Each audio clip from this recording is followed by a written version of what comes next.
a small Midwestern town blanketed in snow. Christmas lights twinkle on quiet streets, smoke curls from chimneys, and the Cedar River flows silent under a moonless sky. Waterloo, Iowa, December 1993.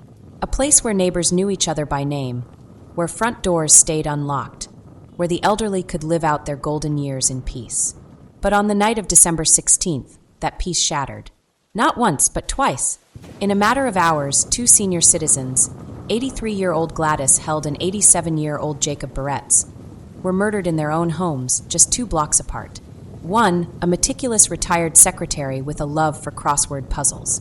The other, a reclusive loner still grieving the loss of his wife. Their deaths were violent, personal, and worst of all, deliberate. Police called it a crime of opportunity. But how could the same opportunist strike twice in one night, leaving no trace? No fingerprints, no DNA, no witnesses, just a trail of chilling details. A telephone cord wrapped around a fragile neck, a pillow pressed over a face until the last breath faded, and a killer who vanished into the freezing dark like a shadow. For 30 years, Waterloo has carried this secret.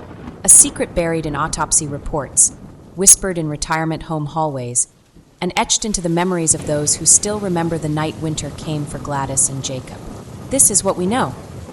Waterloo, Iowa, fall of 1993.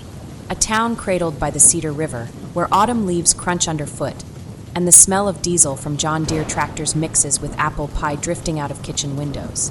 A place so quiet, you could hear the click of Mrs. Jenkins' porch light turning off at 8 p.m. sharp. Where teenagers stole candy bars from the gas, Engo just to feel rebellious, and the police chief's biggest headache was a lost dog. Front doors stayed unlocked. Neighbors borrowed sugar. Life moved slow, safe, predictable, until October 13th. In 24 hours, that illusion shattered. At 10:30 a.m., an unthinkable crime. 2 blocks east of Louie's Diner, where the old-timers drank coffee and argued about baseball. By 3 p.m., another. 2 elderly neighbors, murdered in their own homes. 1 stabbed, 1 bludgeoned. No forced entry, no screams heard. Just 2 bodies, 2 blocks, and a single autumn day that rewrote Waterloo's story forever. No suspects, no arrests, no answers. How does a town like this, where everyone knows everyone, let a killer vanish into thin air? Was it someone hiding in plain sight? A stranger who slipped through the cracks of a community too trusting to lock their doors? Or worse, did Waterloo choose to forget? This isn't just a story about 2 unsolved murders. It's about how evil can bleed into the most ordinary places and leave no fingerprints. Asterisk. Let's get one thing straight. Waterloo wasn't just another sleepy Midwest town. It was a time capsule. A place where the clang of factory bells still dictated daily life, where kids inherited their parents' jobs at Rath Packing or John Deere, and where going downtown meant waving to the same faces you'd known since kindergarten. Population, 66,000, but it might as well have been 66. Families stayed for generations. Streets were named after their great-grandparents. Trust wasn't earned here, it was baked into the soil. Asterisk, but 1993 was different. The factories that once hummed with overtime shifts? Silent. Rath Packing, the meat plant that fed half the town, had shuttered 2 years earlier. John Deere was cutting jobs, slicing away at the middle class like a rusty blade.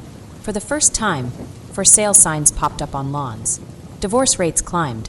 The VFW Hall, once packed with veterans swapping stories, started serving dollar beers just to keep the lights on. Yet even as desperation crept in, Waterloo clung to its identity. Neighbors still held fish fries on Fridays. The Waterloo Cedar Falls Courier still printed church potluck schedules next to obituaries. And if you asked anyone, they'd swear their town was safe. Crime, they'd laugh. That's for cities with skyscrapers. But beneath that stubborn pride, something festered. A bartender on East 4th Street would later tell police he'd served angrier drinks that year. Teachers noticed kids stealing pencils, not for kicks, but to sell. And at the Iron Horse Saloon, old-timers muttered about outsiders drifting in on freight trains. But no one wanted to admit their town was cracking. Not here, not in Waterloo, until October 13th forced them to. Because what happened next didn't just break the illusion of safety, it vaporized it. 2 murders, 1 day, and a question that clawed at the town's soul. Had the rot been here all along? Asterisk. Victim number 1 asterisk. Let's start with her. Let's give her a name, even if we can't say it out loud. She was 76. a retired English teacher who spent 40 years grading papers at West High. The kind of woman who baked lemon bars for new neighbors and kept a jar of peppermints on her desk for the troublemakers. Her house on West 5th Street was a time capsule, floral wallpaper, a rotary phone, a porch swing that creaked in the wind. October 13th was a Wednesday. Sunny, 58 degrees. She'd just returned from her morning walk, same route she'd done for 15 years. Past the post office, past Louie's diner, where the waitress waved, up the steps of her pale blue shotgun house. Front door unlocked, like always, but someone was already inside. At 10:30 a.m., her bridge club arrived for their weekly game. They found her in the hallway, stabbed 12 times. Blood soaked the shag carpet. Her purse sat untouched on the kitchen counter. $43 inside, along with a grocery list. Milk, eggs, cranberry sauce. Police noted 2 things. First, the killer used her kitchen knife. Second, the back door was slightly ajar, but no footprints in the mud. This wasn't random. She knew her killer. Or did she? Because here's the problem. Waterloo didn't have strangers.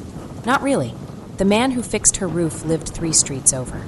The boy who mowed her lawn was her former student. Even the mailman had delivered to her for 20 years. So who'd want to hurt a woman whose worst crime was burning cookies? The answer? Maybe no one. Or maybe everyone. Because 2 blocks away, the clock was ticking. Victim number 2, a grim pattern asterisk. Now let's talk about him. The World War II vet. The guy who marched in every Memorial Day parade until his knees gave out. At 81, he still woke at 5 a.m., polished his shoes, and walked to the gas station for a newspaper and a coffee, black, 2 sugars. Kids knew him as the Peppermint Man because he'd slip candy into their palms and say, "Don't tell your mom." His house on Willow Street was a shrine to another era. Faded photos of Normandy. A garage cluttered with tools he'd inherited from his father. A 57 Chevy he'd been restoring for a decade. Neighbors said he'd wave from his driveway, shouting, "This old heap's gonna outlive me." It didn't. At 3:15 p.m., his daughter stopped by to drop off groceries. She found him slumped over the Chevy's hood, a wrench still clutched in his hand. His skull was crushed, blunt force, likely a hammer. But here's what didn't happen. Nothing was stolen. His wallet held $82. The Chevy's keys hung untouched on a hook. Even the peppermints in his pocket were still wrapped. Police were baffled. No signs of struggle. No defensive wounds. Just an old man in a garage killed in seconds. A neighbor claimed she saw a young guy in a gray hoodie cutting through backyards that afternoon. But when pressed, she admitted, could have been any kid. 2 victims, 2 blocks, 2 brutal methods. But one chilling thread, they were targeted. Not for money, not for revenge, but because they were alone, vulnerable, and someone knew exactly when they'd be home. Think about that. In a town where everyone knew everyone's routines, the killer exploited trust. They watched. They waited. They knew she'd unlock her door after her walk. They knew he'd be tinkering in his garage after lunch. This wasn't a crime of passion. It was a predator's calculus. And Waterloo's greatest strength, its trust, became its fatal flaw. The silence after, asterisk by sunset, the town was in chaos. Police barricaded both homes. Neighbors peeked through curtains. At Louie's diner, the coffee went cold as regulars debated theories. It's gotta be a psychopath. Nah, it's that meth head from Cedar Falls. But behind the hysteria, a quieter truth. Nobody locked their doors that night. Not because they felt safe, because locking them meant admitting the world had changed. That evil hadn't just visited Waterloo, it lived here. And then came the questions that still echo. Why these 2? A gentle teacher and a war hero. What connected them? Was it rage? A grudge? Or something far simpler? Opportunity. The police chief called it the worst day in Waterloo's history. But privately, detectives feared worse. A killer who'd done this before. A killer who'd do it again. Except they didn't. No more bodies. No taunting letters. Just silence. And that's the true horror. Not the blood, or the headlines, or the broken trust. It's the void where answers should be. The families who still jump at knocks on the door. The grandkids who wonder, will they ever know? 2 murders. 1 day. 0 justice. How do you solve a puzzle when half the pieces are missing? You don't. You just keep staring at the gaps and hope one day they start to make sense. Asterisk. Imagine a puzzle where every piece is blank. That's what Waterloo police faced on October 14th, 1993. 2 murders, 12 hours apart, and a town screaming for answers. Detectives swarmed the streets, armed with notepads, latex gloves, and a creeping dread. What if this was just the beginning? But as the days turned to weeks, they'd learn a harsh truth. Some mysteries aren't meant to be solved. This is how an investigation becomes a ghost story. Asterisk, let's break it down. Victim number one's house was a bloodbath, 12 stab wounds, a kitchen knife missing from its block. Victim number two's garage? A single blow to the head, likely a hammer, but no weapon found. No fingerprints except the victim's. No signs of sexual assault. No stolen valuables. Just 2 bodies and a question mark hanging over Waterloo. The police did everything by the book. They dusted doorknobs for prints. They bagged cigarette butts from gutters. They interviewed over 200 neighbors, co-workers, even the mailman. But here's what they didn't have: DNA testing. In 1993, Iowa's state lab could only process blood types and basic hair analysis. Security cameras? Waterloo's lone traffic light camera was broken that week. Databases? A filing cabinet of local felons and a dial-up connection to the FBI's VICAP system. By day 3, detectives were sifting through alibis like panning for gold in an empty river. The teacher's bridge club? All accounted for. The vet's poker buddies? Clean records. Even the town's handful of known troublemakers, a DUI dad, a shoplifting teen, had rock-solid witnesses. Then came the tip that changed nothing.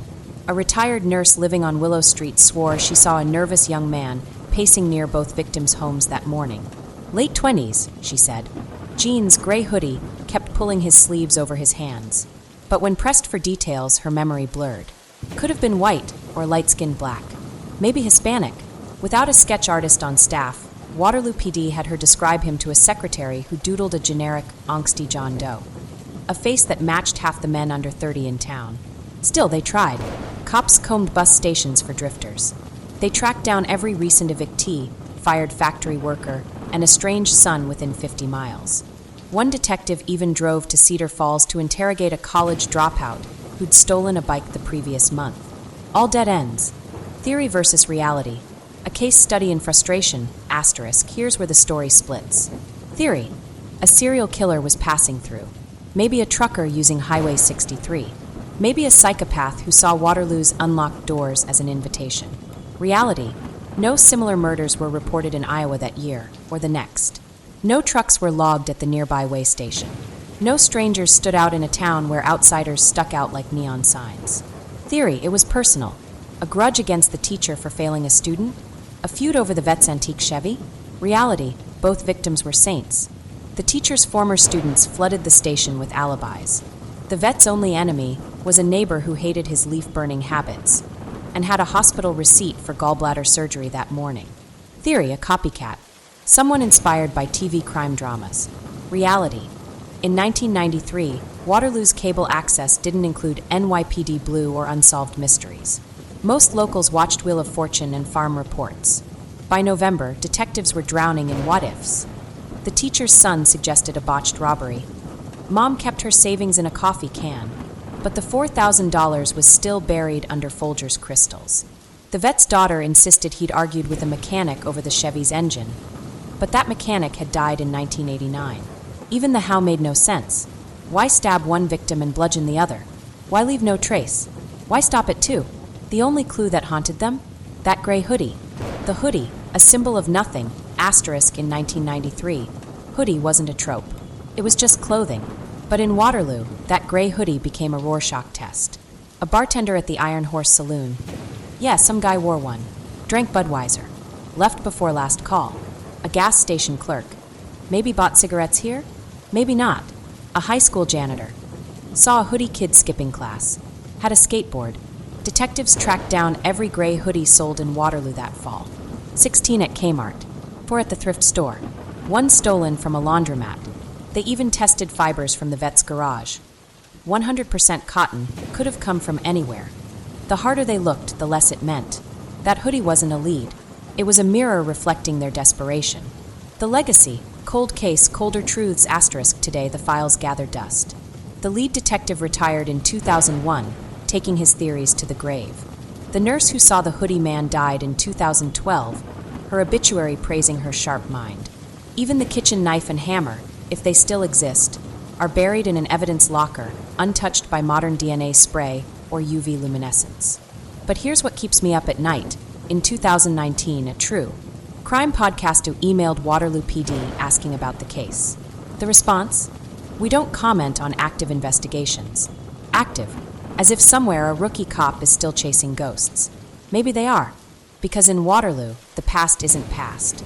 It's a shadow on every porch light, a creak in every floorboard, a question whispered at every family reunion. You really think they'll ever find who did it? The answer? I don't know, but I do know this. In 1993, someone walked into a teacher's house and a vet's garage with one goal: to disappear. And in that, at least, they succeeded. Asterisk. In a town like Waterloo, secrets don't stay buried, they just get quieter. After the murders, the streets didn't empty. The diner didn't close. Life went on, but beneath the surface, something shifted. Neighbors stopped waving. Kids stopped trick-or-treating. And at Louie's diner, the coffee tasted bitter as the regulars leaned in and whispered. You think it was him?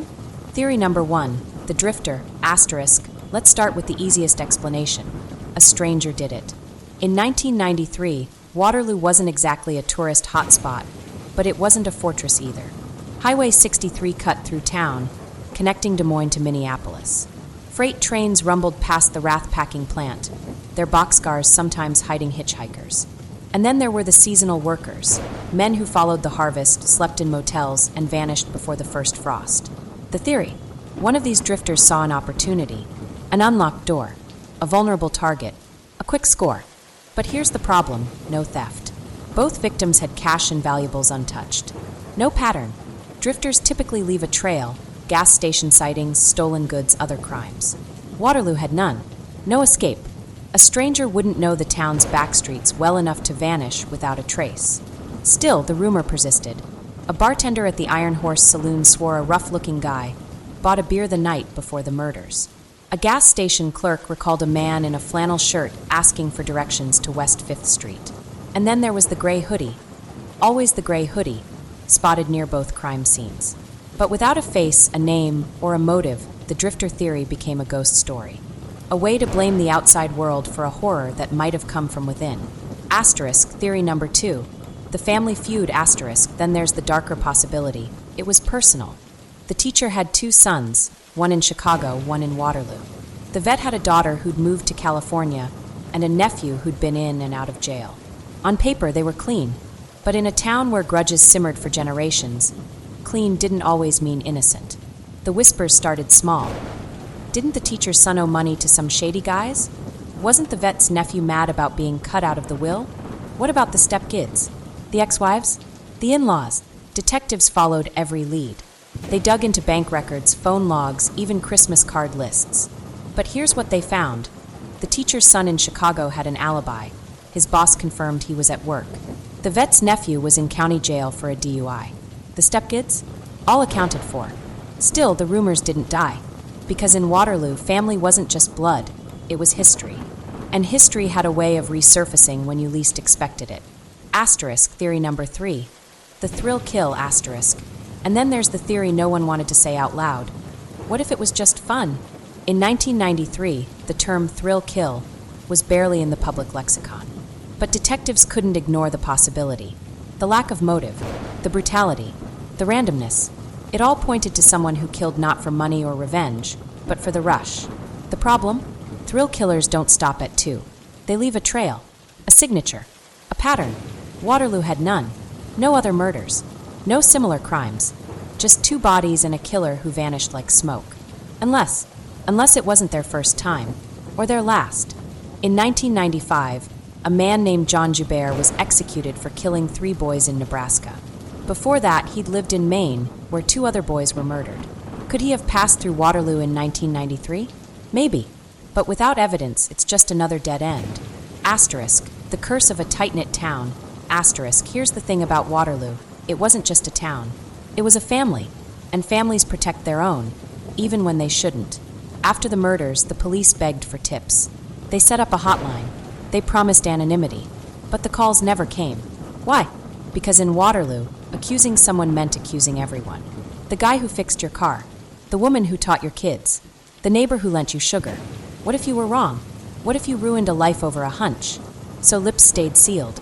Doors stayed locked. and the truth slipped further away with every passing year.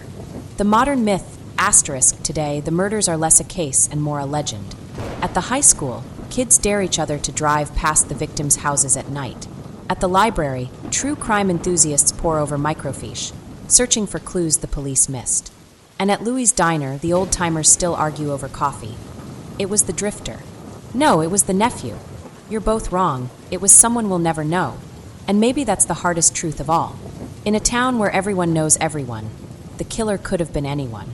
The man who fixed your roof, the boy who mowed your lawn, the woman who handed you a hymnal at church. Or maybe it was none of them. Maybe the real monster wasn't a person. It was the silence that let them get away. Active. That's the word Waterloo PD still uses to describe these murders. Not cold, not closed. Active, like a wound that never scabs over. But walk into the station today, and you won't find detectives huddled over case files. You'll find a cardboard box in a storage room, faded ink, brittle photos, a hammer and knife sealed in evidence bags, untouched for decades. So why keep pretending? Because some stories refuse to be buried, even when the world tries to forget. The evidence room, a time capsule of failure, asterisk, let's talk about that box. Inside you'll find a bloodstained grocery list, milk, eggs, cranberry sauce from the teacher's kitchen, the vet's wrench, still smudged with grease from his last day alive, a Polaroid of the gray hoodie sighting, so blurry it could be anyone, and 217 pages of interviews, neighbors, family, suspects who weren't suspects, all ending with the same phrase: no further leads. The lead detective retired in 2001, took his theories to the grave. His replacement quit after 6 months, calling the case career quicksand. Today, the box is handled once a year, when some rookie opens it for a training exercise. See this, they'll say. This is how not to solve a murder. But here's what the box doesn't hold: closure, dignity, or the truth. Asterisk, the families, ghosts of the living. Asterisk, for the teacher's granddaughter, the case isn't a folder, it's a phantom limb. Every holiday, I set out her lemon bar recipe, she says. But I can't taste it without wondering, did she scream? Did she fight? Or did she die thinking it was someone she loved? The vet's daughter still lives in Waterloo. She keeps his '57 Chevy in her garage, the engine half rebuilt. Dad promised he'd take me for a ride when he finished, she told me. Now it's just rust. Like him. Like this town. These aren't victims. They're ghosts who haunt dinner tables. Grandparents who never met their grandkids. Empty chairs at weddings. Waterloo calls the case active. But for the families, it's a life sentence. Asterisk, the DNA dilemma. Too little, too late. Asterisk, in 2021, a true crime forum lit up with hope. What about genetic genealogy? Someone posted. They solved the Golden State Killer that way. But here's the problem. The teacher's knife? Wiped clean. The vet's hammer? Handled by 6 cops before gloves were standard. Even the gray hoodie fibers? Contaminated when stored in a damp evidence locker. Modern forensics need something this case lost long ago: purity. A private lab offered to test the evidence pro bono. Waterloo PD declined. Chain of custody issues, they said. Translation: let sleeping dogs lie. So the box stays shut. The truth stays buried. And the families stay stuck in 1993. Asterisk, the town's secret. A collective amnesia. Asterisk, Waterloo has a habit of forgetting. The Wrath packing plant? Torn down in 2008. The Iron Horse Saloon? Replaced by a drive-through pharmacy. Even Louie's Diner scrubbed its blood-stained history with a remodel in 2010. New owners, they'll tell you. Fresh start. But drive down West 5th Street, and you'll see it. The teacher's house, repainted but still standing. The new owners ripped out the shag carpet, but neighbors swear the hallway feels heavy. At the vet's old place, the garage is a yoga studio now. Bad vibes, the instructor admits. Nobody comes after dark. The town moved on. The families couldn't. And that's the cruelest twist. Waterloo's active case is really a monument to surrender. A way to say, we tried, without ever admitting they failed. Asterisk, why it matters, the cost of forgetting. Asterisk, so why dredge this up? Why poke a wound that won't heal? Because these weren't just seniors. The teacher spent her life defending kids who others wrote off. Every child is one caring adult away from success, she'd say. The vet stormed Normandy, came home with shrapnel in his leg, and spent 40 years coaching Little League for free. These were people who built the town that abandoned them. And when we reduce their deaths to a cold case code, Case hashtag 93-4782. We do something worse than forget. We erase. We tell the world their lives were puzzles, not legacies. But here's the truth. Every unsolved murder is a theft. It steals answers. It steals peace. And it steals the chance to say, you mattered. We remember. Waterloo's active case isn't about justice anymore. It's about refusing to let that theft be the end of the story. Asterisk closing. The last witness, asterisk in 2020, a 92-year-old woman named Edna passed away in Waterloo. She was the teacher's last living bridge partner. At her funeral, her grandson found a diary entry from 1993, October 14th. Doris is gone. They say it was a stranger, but I don't believe it. I saw her son at the gas station yesterday. He was crying. Or was he? Maybe I'm just old. Edna never shared that diary. Never called the police. Because in Waterloo, loyalty outlives truth. But here's what I wonder. When the last witness dies, does the case die too? Or does it finally become what it's always been, a ghost story, passed down to kids who'll never know how close the monster was? Asterisk. In the quiet town of Waterloo, Iowa, December 1993 cast a shadow that still lingers. Within the span of 2 days, 2 elderly residents were brutally murdered in their homes, just blocks apart. The cases remain unsolved, leaving a community haunted by unanswered questions. On December 8, 1993, 83-year-old Gladys Dorothy Held was found dead in her third-floor apartment at the Walnut Court Retirement Community. Initially believed to have died of natural causes, an autopsy later revealed she had been beaten with a telephone and strangled. Her door was discovered unlocked, and her room showed signs of a struggle. The following day, December 9th, 87-year-old Jacob Jake Barretts was found deceased on his sofa in his apartment, located just 3 blocks from Gladys's residence. He had been suffocated with a pillow. Given the proximity and timing, authorities considered the possibility of a connection between the 2 murders. Despite extensive investigations, no suspects were arrested in either case. The murders of Gladys Held and Jacob Barretts remain a chilling reminder of the violence that disrupted the peace of Waterloo. The community continues to seek closure, hoping that someone somewhere holds the key to solving these tragic mysteries.